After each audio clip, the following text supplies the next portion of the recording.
Boa noite, amados e queridos irmãos. Que a bendita graça de Cristo Jesus esteja sobre cada um de vocês. Que bom estarmos aqui. É mais um domingo louvando ao nome do Senhor.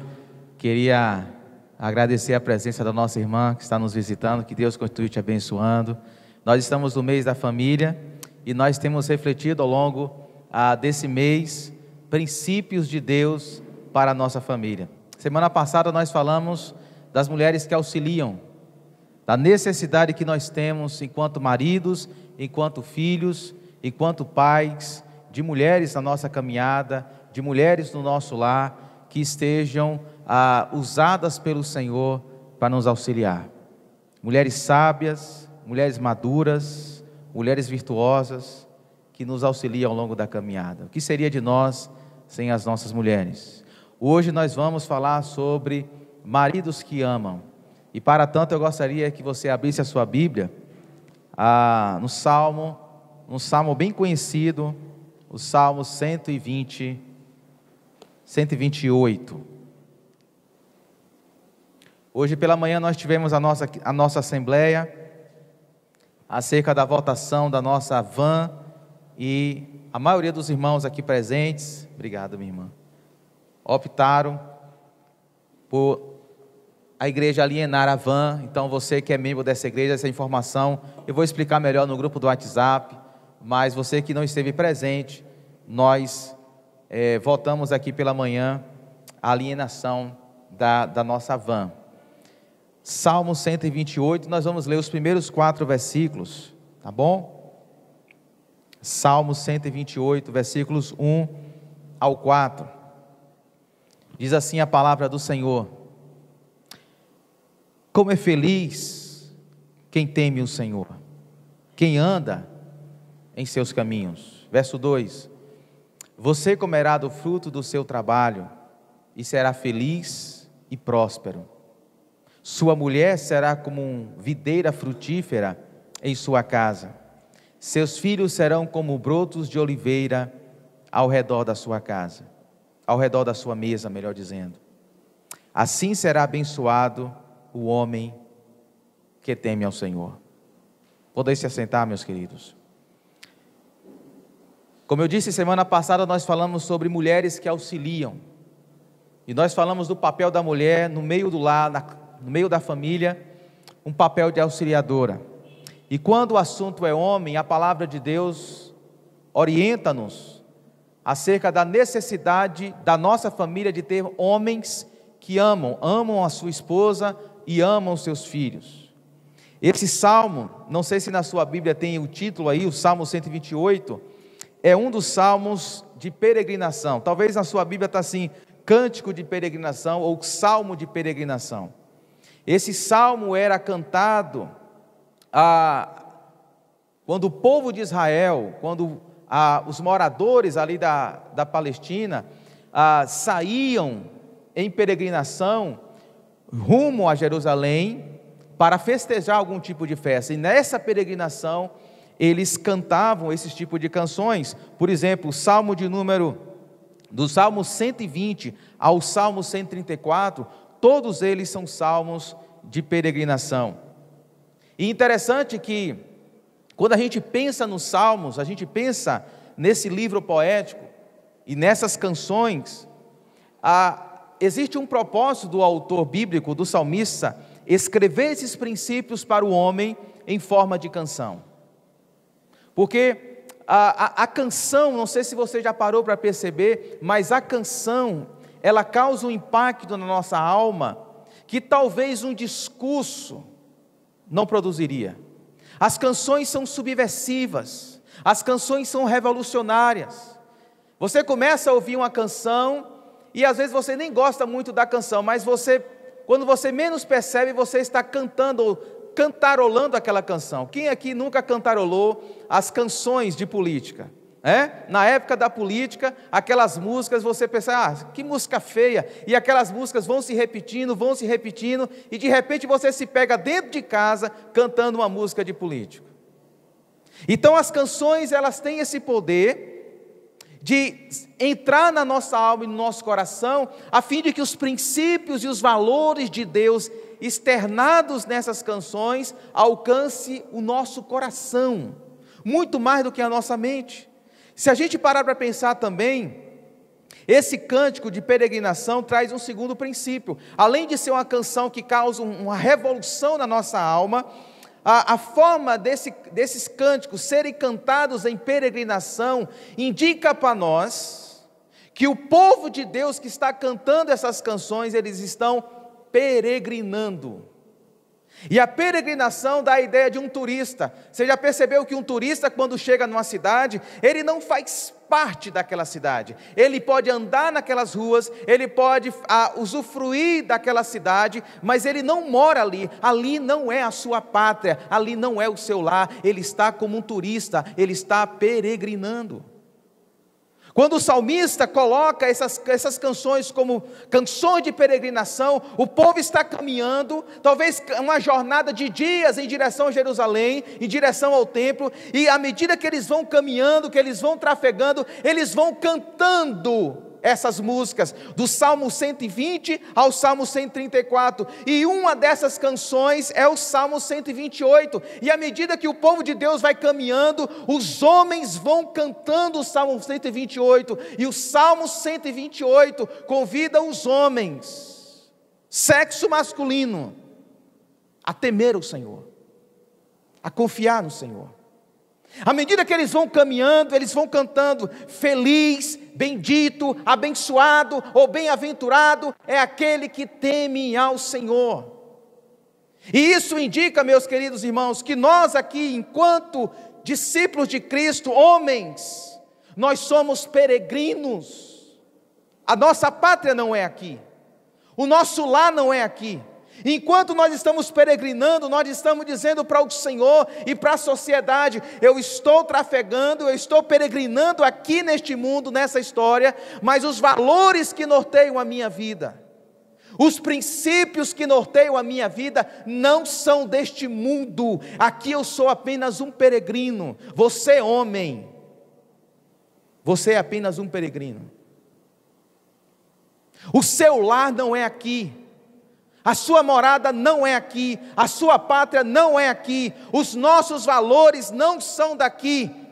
Nós estamos aqui na história peregrinando, mas os valores que devem marcar o nosso coração e nos levar a tomarmos decisões acerca do nosso casamento, acerca dos nossos filhos, não podem ser os valores deste mundo, porque nós não estamos aqui.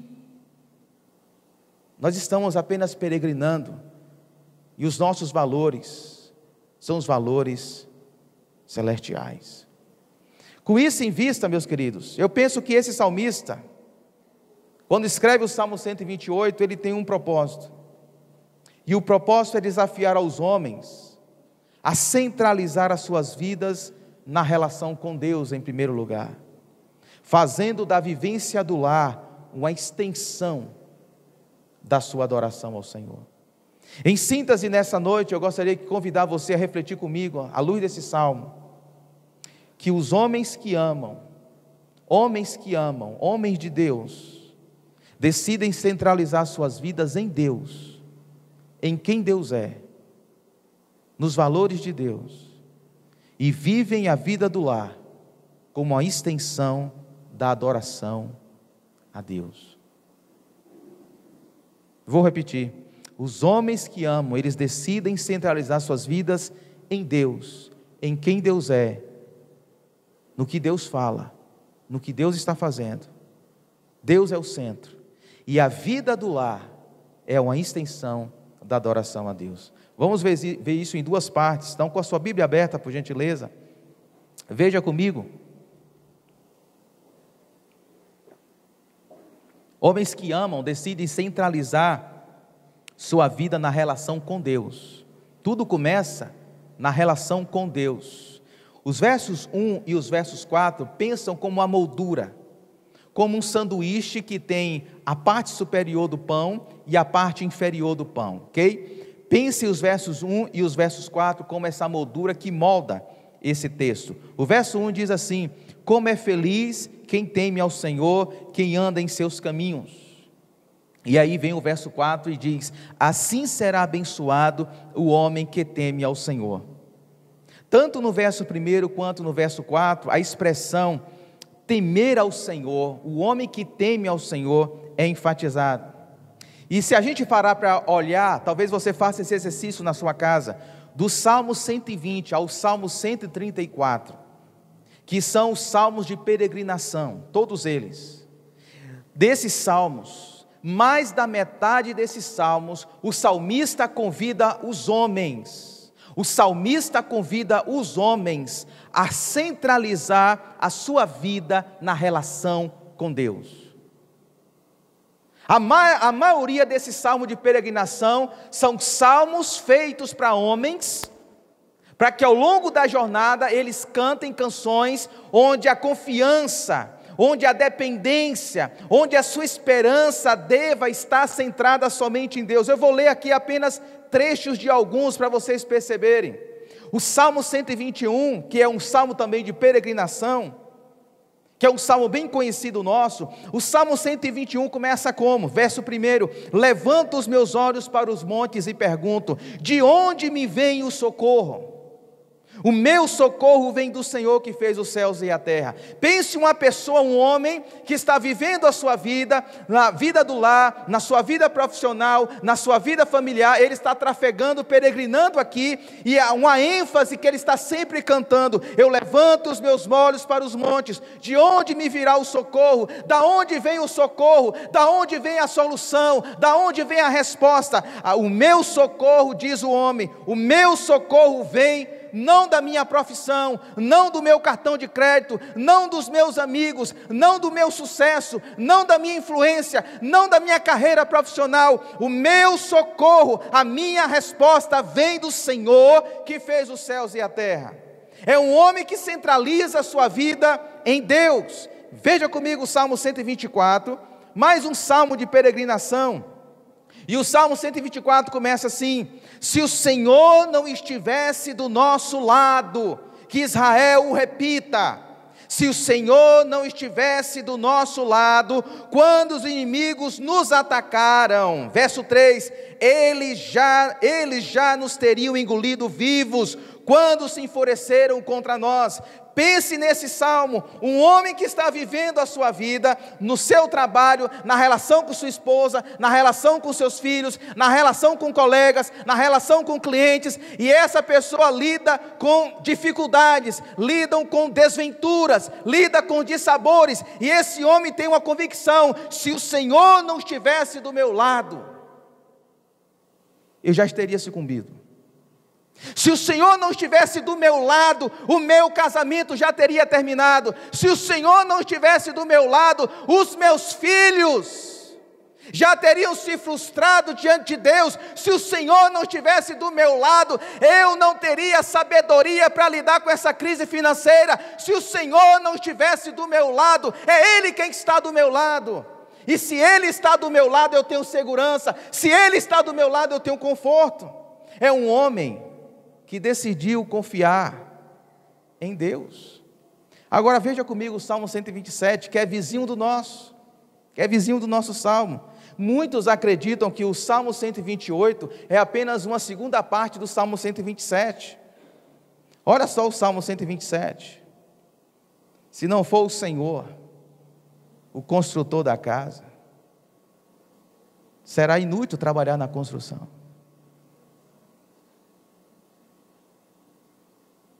É um homem que está dizendo isso. Eles estão peregrinando, eles estão indo para o templo, e à medida que eles estão prosseguindo para o templo para adorar o Senhor, eles estão cantando o salmo de peregrinação. E o que é que eles estão cantando? Se o Senhor não for o construtor da minha casa, em vão eu trabalho para construir alguma casa, algum lar. Quem está construindo uma casa para nós, meus irmãos, não é você, homem. Quem está cuidando do seu casamento não é você, em primeiro lugar. Quem está cuidando dos seus filhos não é você em primeiro lugar. Quem está cuidando da sua casa, quem está construindo o seu lar, quem está fundamentando o seu lar se chama Jesus Cristo, a rocha angular. Se Ele não construir a nossa casa, se um homem não tomar a decisão, Senhor, construa a minha casa, construa o meu casamento, me dê sabedoria, me dê inteligência espiritual para construir essa casa, meus irmãos, as nossas casas não ficam de pé. Se Jesus não for o centro do seu casamento, se Jesus não for o centro da sua família, nenhuma casa aqui presente, nenhum lar aqui presente vai resistir às tempestades e às adversidades. O salmo de peregrinação é um convite para o homem centralizar a sua vida diante de Deus. E o Salmo 128, que é o salmo que nós lemos, ele não é diferente. Por 2 vezes o poeta bíblico, ele conclama os homens sexo masculino, a centralizarem suas vidas em torno da relação com o Senhor. É um convite para homens desenvolverem uma espiritualidade de amor, de fidelidade, de afeição e de adoração ao Senhor. Quando o texto diz por 2 vezes, como é feliz quem teme ao Senhor, verso 1, quem anda em seus caminhos. E o verso 4 diz, assim será abençoado o homem que teme ao Senhor. Eu expliquei semana passada essa expressão temer. Tem muita gente que quando olha o verbo temer, fora do seu contexto, acha que a nossa resposta diante de Deus é ter medo de Deus. Por mais que a expressão aqui temer, em alguns contextos, tenha a ideia, a conotação de medo, de temor, nesse contexto aqui, não é que nós tenhamos que ter medo de Deus. Deus não quer que os homens tenham medo dele, de se aproximar de Deus. Pelo contrário, a ideia aqui é de amor, a ideia aqui é de afeição, a ideia aqui é de fidelidade, a ideia aqui é de um homem que tomou uma decisão. O meu centro de vida, o meu centro gravitacional, onde todas as realidades da vida vão girar em torno, se chama o Senhor, se chama Jesus Cristo. Ele tem que ser o centro da minha vida. É homens que têm devoção por Deus, é homens que têm amor por Deus, é homem que tem sede por Deus, é homens que têm fome de Deus. Como é feliz quem teme o Senhor, quem anda nos seus caminhos. Como é feliz, como será abençoado um homem que teme ao Senhor. Meus irmãos, quando nós olhamos para esse salmo, e esse salmo começa e termina nessa perspectiva, de um homem que teme ao Senhor, isso significa para mim, meus irmãos, homens aqui presentes,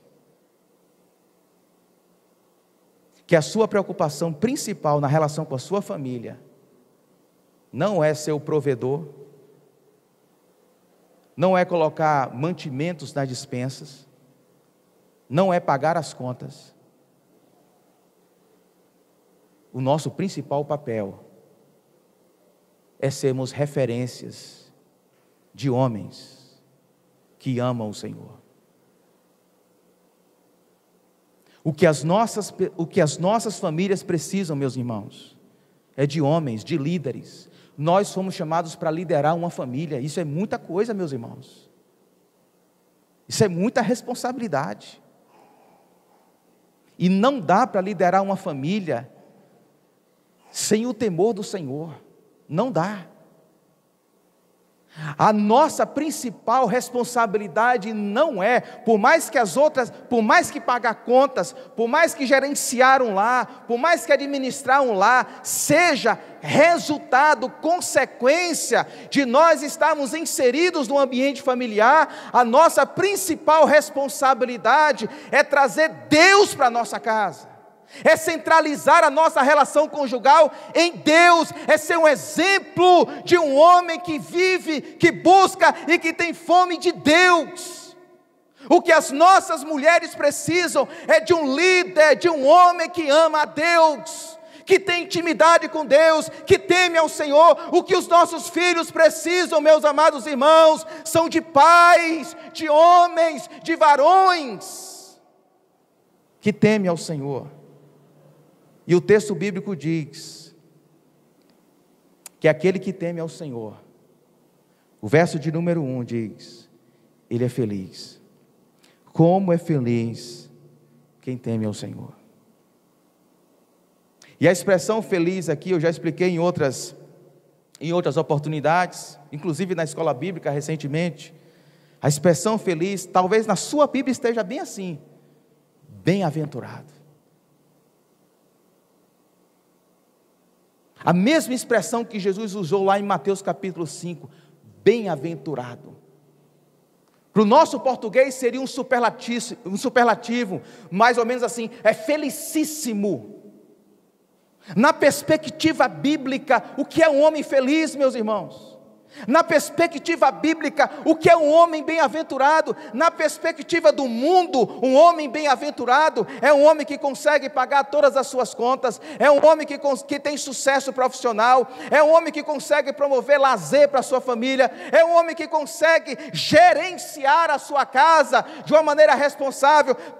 Na perspectiva bíblica, a felicidade, a bem-aventurança, não tem a ver com prosperidade econômica, não tem a ver com sucesso profissional, não tem a ver com experiências prazerosas.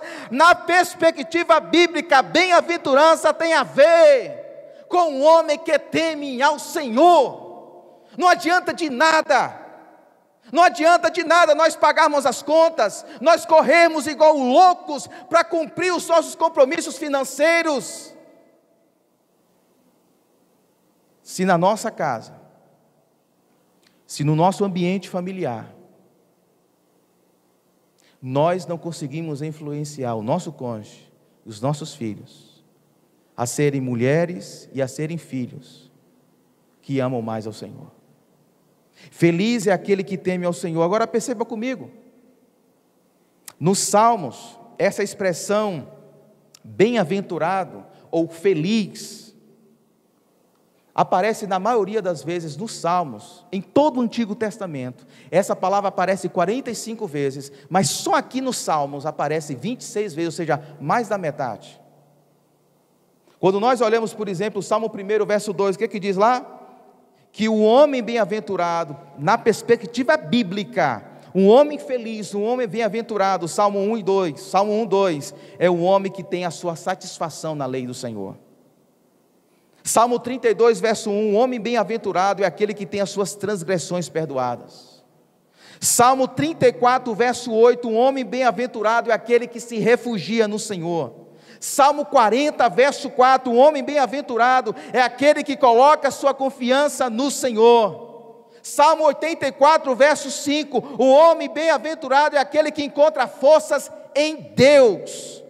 Salmo de número 119, verso 2, um homem bem-aventurado é aquele que obedece os estatutos, os mandamentos do Senhor e de todo o seu coração o busca. Salmo de número 146, verso 5, um homem bem-aventurado, um homem feliz, é aquele cujo Deus de Jacó, o Deus de Israel, é o seu auxílio, e a sua esperança, a sua expectativa está somente em Deus. Se você olhar do Salmo 1 ao Salmo 146, um homem bem-aventurado na perspectiva do salmista, é um homem que tem Deus no centro, é um homem que ama a Deus, é um homem que busca a Deus, é um homem que se refugia no Senhor, é um homem que tem a sua mente pautada e balizada na palavra de Deus, é um homem que respira a palavra de Deus, é um homem que transpira a palavra de Deus, é um homem piedoso. Meus irmãos, a maior necessidade dos nossos tempos são de homens que são líderes, e líderes segundo o coração de Deus. Quantas vezes nas nossas casas são as mulheres que têm que arrastar os homens, vamos orar, vamos ler a palavra, vamos para a igreja. Nós estamos perdendo enquanto homens a responsabilidade que Deus nos deu, de sermos o sacerdote no nosso lar, de sermos os profetas no nosso lar, de sermos os líderes, de sermos aquele que reúne a nossa família em torno de uma mesa e busca a presença de Deus. A gente corre atrás de muitas coisas, a gente corre, mas quando o assunto é buscar ao Senhor, priorizar o Senhor, não, deixa para trás. Isso não é tão importante. Talvez a gente não tenha coragem de dizer isso, a gente não tem coragem, mas a nossa agenda, os nossos compromissos enquanto homens, revelam que o fator vida espiritual, vida com Deus, não passa de um grande acessório, pode ter como não ter, e nós estamos com isso, meus irmãos. Nós estamos com isso, nos desviando do grande propósito de Deus para o homem, ser um líder, um sacerdote, um homem de Deus no meio da sua casa. Mas em segundo lugar,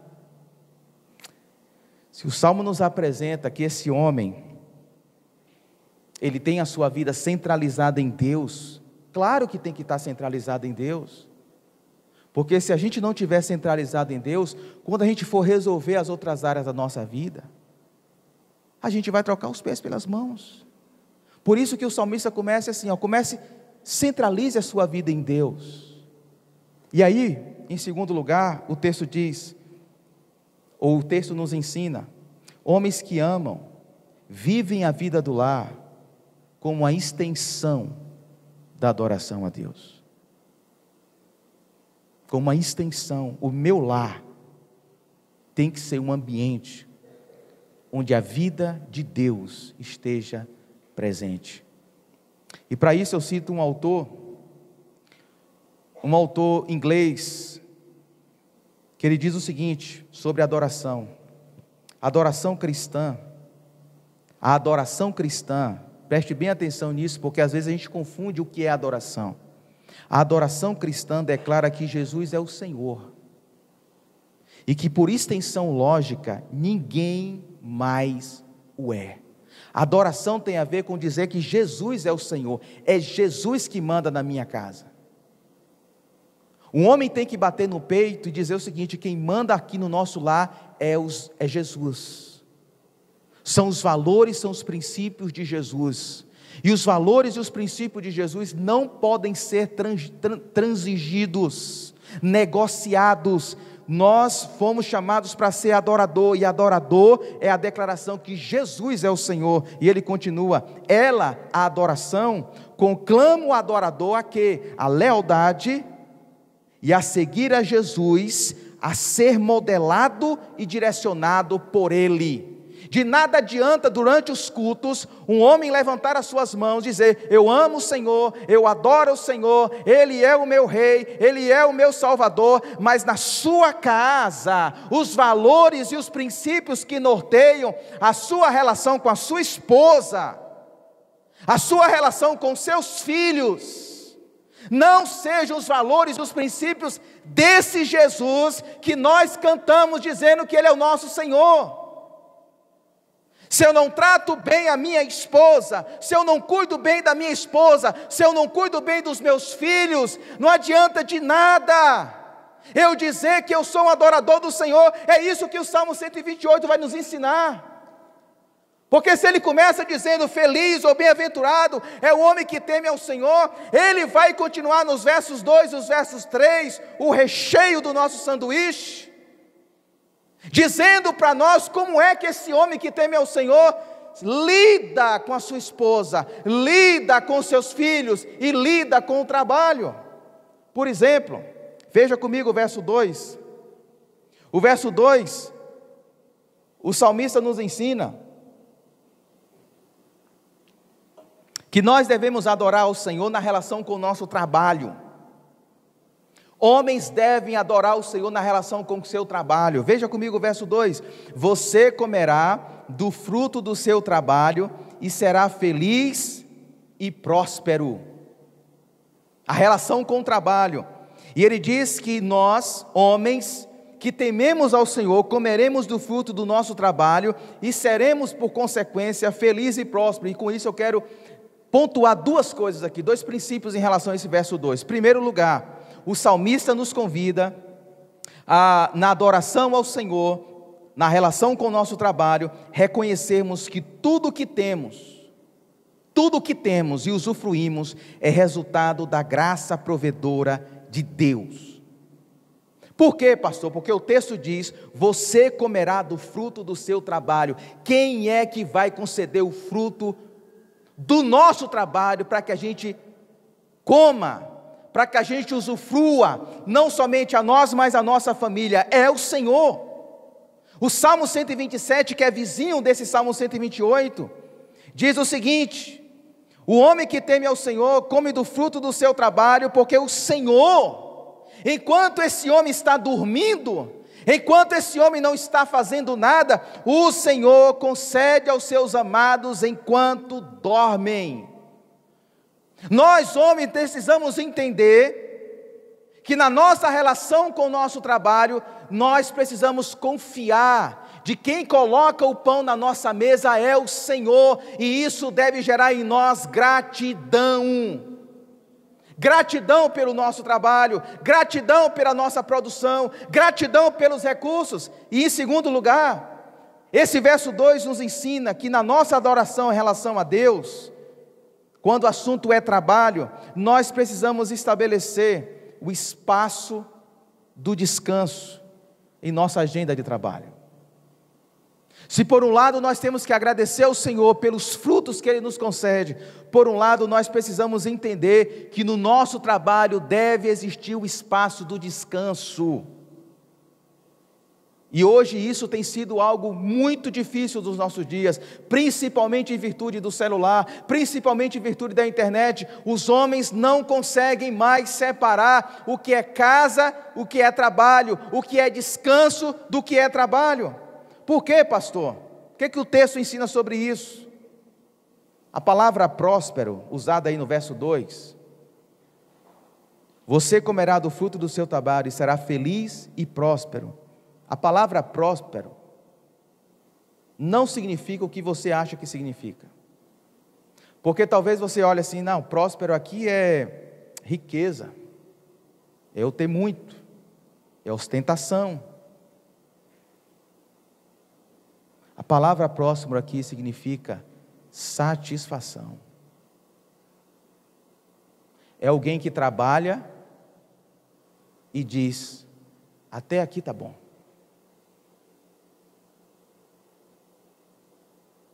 Quantos homens acham que quanto mais eles colocarem coisas dentro de casa, móveis, mantimentos, viagens,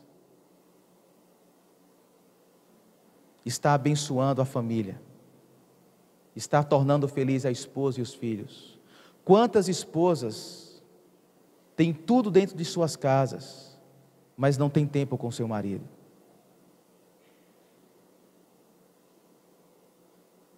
Elas têm tudo, elas têm o que comer, elas têm onde morar, elas têm roupas, mas elas não têm um marido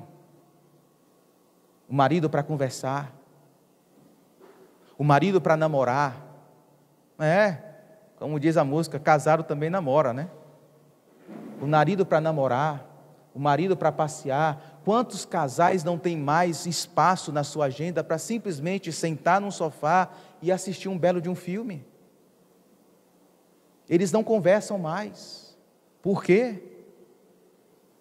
Porque muitos dos nossos homens não param dentro de casa achando que estão sendo os provedores. Quantos filhos sentem a falta do pai? Esse homem aqui trabalha, meus irmãos, e ele é próspero. Ele diz assim: não, tá bom, chega.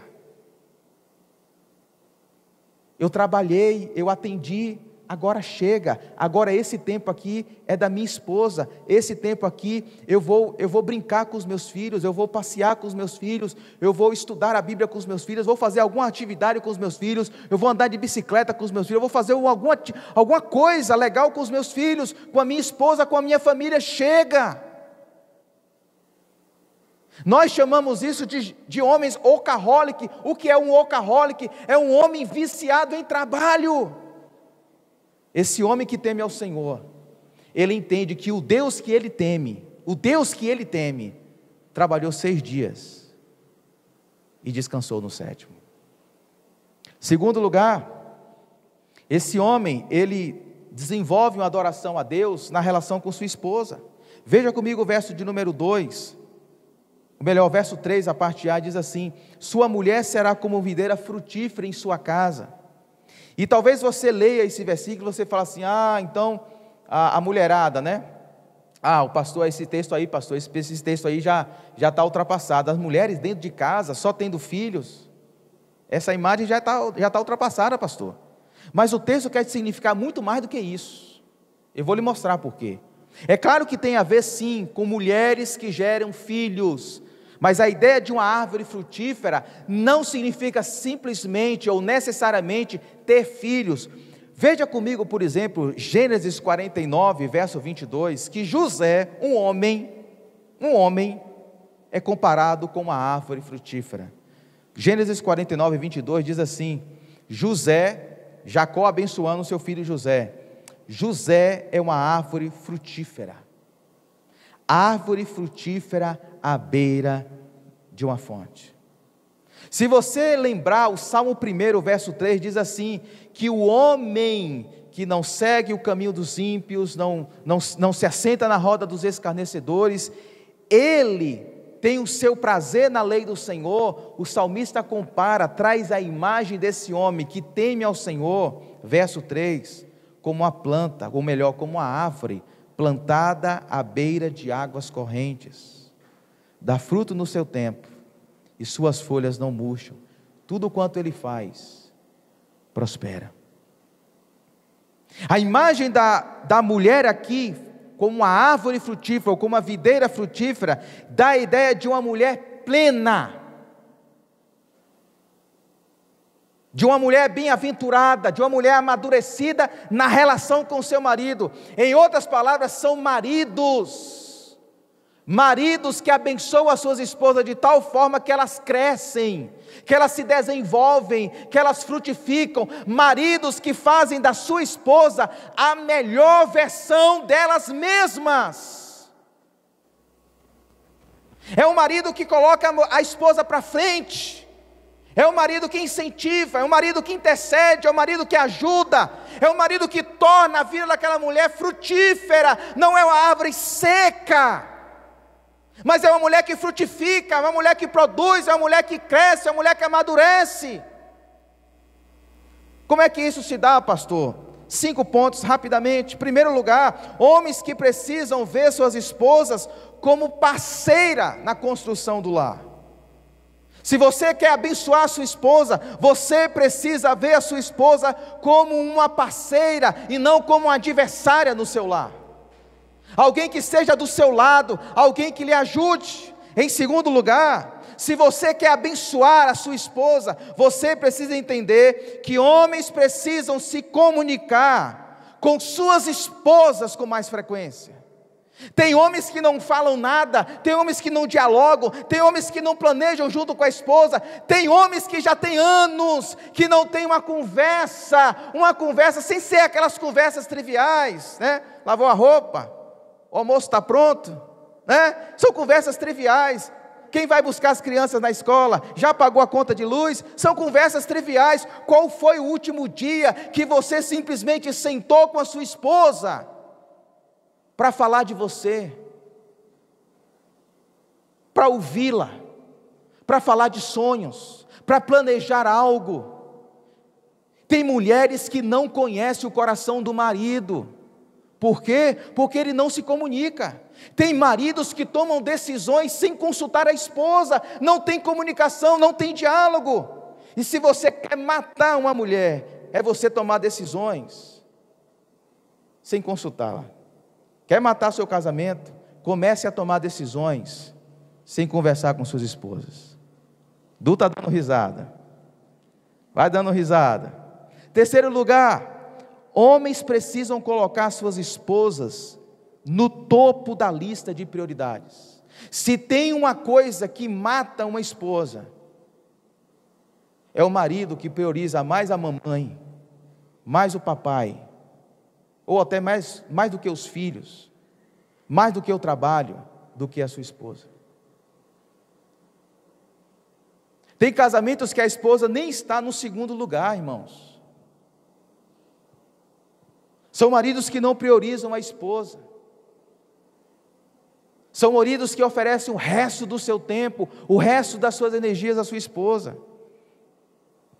Se você quer saber se uma realidade é prioridade para a sua vida, faça as seguintes perguntas: em que gasto o meu tempo? Onde é que você gasta o seu tempo? O melhor do seu tempo é com sua esposa? Aonde é que eu invisto o meu dinheiro? Em que uso o melhor das minhas energias? Essas perguntas, a resposta dessas perguntas, melhor dizendo, vão dizer para nós aonde estão as nossas prioridades.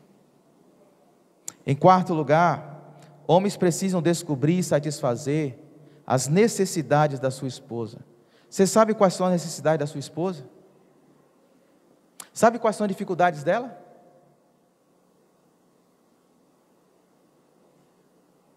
Sabe o que é que ela precisa? Sabe quais são os anseios dela? Sabe quais são as formas em que ela se sente amada? Cada mulher se sente amada de um jeito, homem. Tem mulheres que se sentem amadas, sabe como? Quando o homem ajuda ela a lavar os pratos dentro de casa. Não adianta você chegar e dizer: ah, meu amor, você está linda hoje, se os pratos estão na pia e você não ajuda.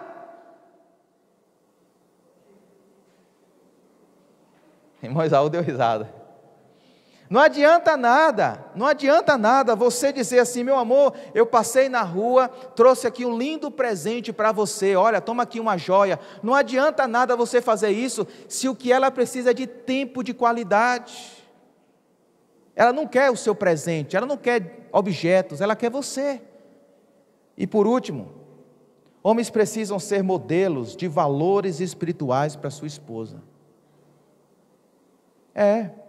Nós precisamos ser modelos de valores espirituais. A nossa esposa tem que olhar para a gente assim, ver um referencial de um homem, de uma pessoa que busca a Deus.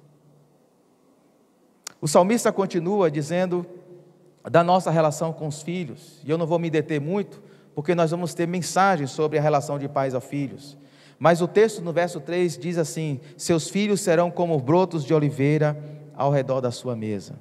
A ideia aqui é de renovação. A ideia aqui é de um homem que chama o seu filho para perto. No texto aqui traz a ideia da mesa. E esse homem passa o bastão para os seus filhos dos valores e princípios do reino de Deus,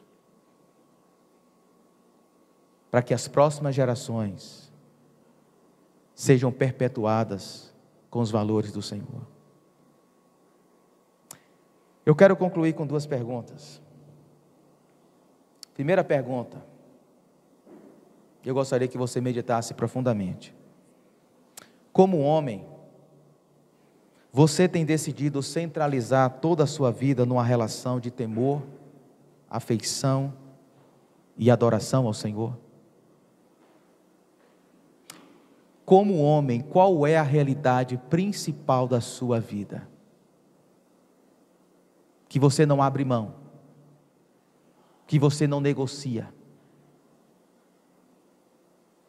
Salmo 128 nos convida a centralizarmos as nossas vidas no Senhor.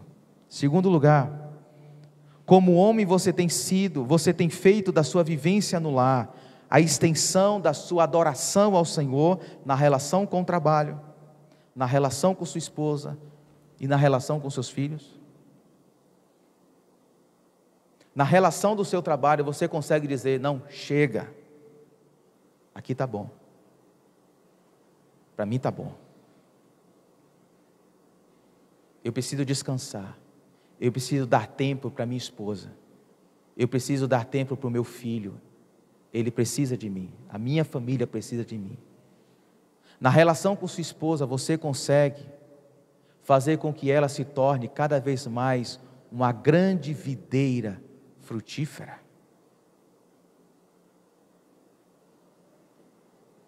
E na relação com seus filhos, você, pai, você conversa com seus filhos e influencia os seus filhos para que eles, em volta da sua mesa, sejam brotos, pequenos frutos de uma grande oliveira que virá pela frente. Homens que amam fazem isso. Que o Espírito Santo de Deus nos ajude. Vamos orar? Eu gostaria que você fechasse os seus olhos.